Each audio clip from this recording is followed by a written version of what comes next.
Thank you very much, Mr. Chairman. Ranking Member Toomey, thank you for holding this hearing today. Director Chopra, thank you for being here with us as well. This hearing is a key part of Congress's oversight responsibilities, and I feel that much more oversight is required for the regulatory agency that you run, Mr. Chopra. That's why last month, along with 16 of my colleagues, I introduced legislation that would subject the CFPB to the regular appropriations process and return civil penalties that don't go to direct victims back to the Treasury General account. This morning, we saw that third quarter GDP economic growth has really slowed down. Now is especially not the time for the Biden administration to double down on an anti-business agenda, one which imposes excessive regulatory cost on small businesses, one that limits the availability of a range of financial services to those most in need of them.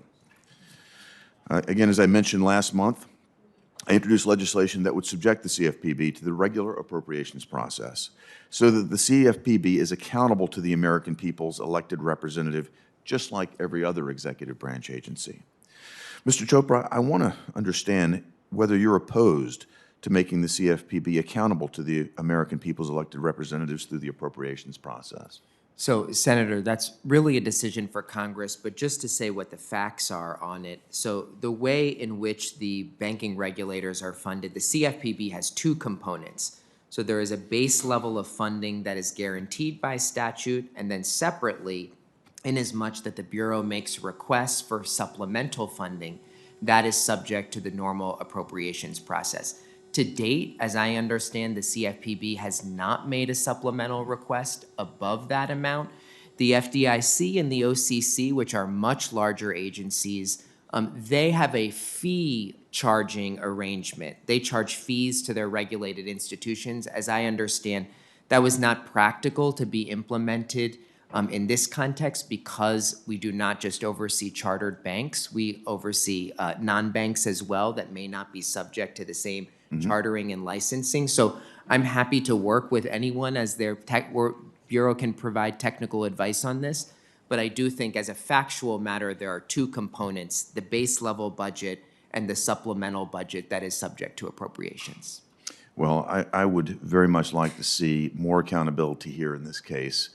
The bounty system that's created by taxing people through fees and then using that as your bank account, I think is quite concerning. It creates a set of incentives that is discomforting to me and to many. And just to be clear, that we do not have that system. That is what the FDIC, the OCC, and a component of the Federal Reserve Board's budget is. We do not assess fees.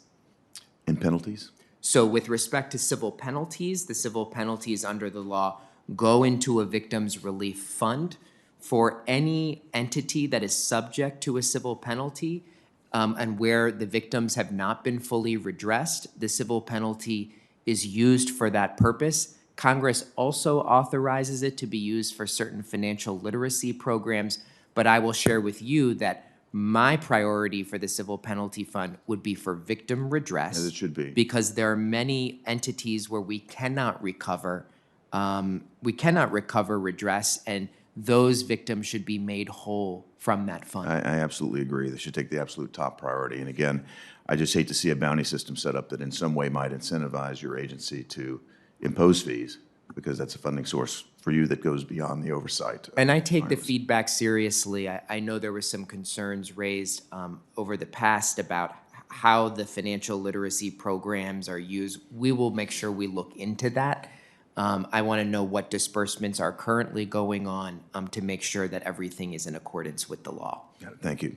I want to turn to cryptocurrency for a moment, please. My office receives numerous complaints every month from constituents about their cryptocurrency either being fraudulent or hacked.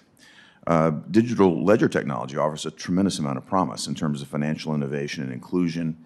It's an industry where I think the United States is leading, has led, and I'd like to see us continue to lead there, especially when we look at other countries like China and the Chinese Communist Party that has moved to ban private sector activity in that arena.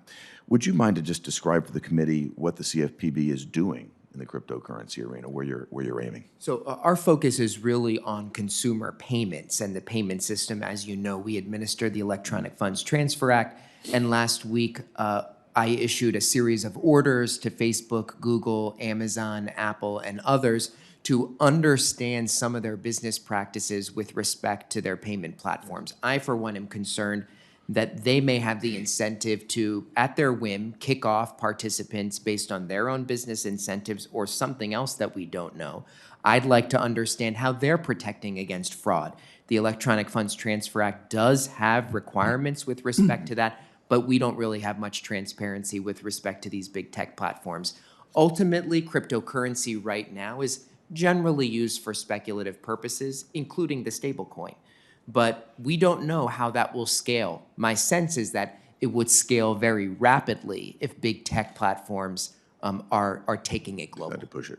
I just want to make certain that as you do exercise your oversight responsibilities, that we don't stifle innovation in this arena. Thank you for Yeah, I agree. And I think one of the things that is going to be a priority for me is making sure that regulation and enforcement is not just empowering the incumbents even more. We need more entry, we need more dynamism, we need more innovation. And the way to do that is to not pick winners and losers by crowning incumbents further. Understood. Thank you. Thanks, Senator Hagerty.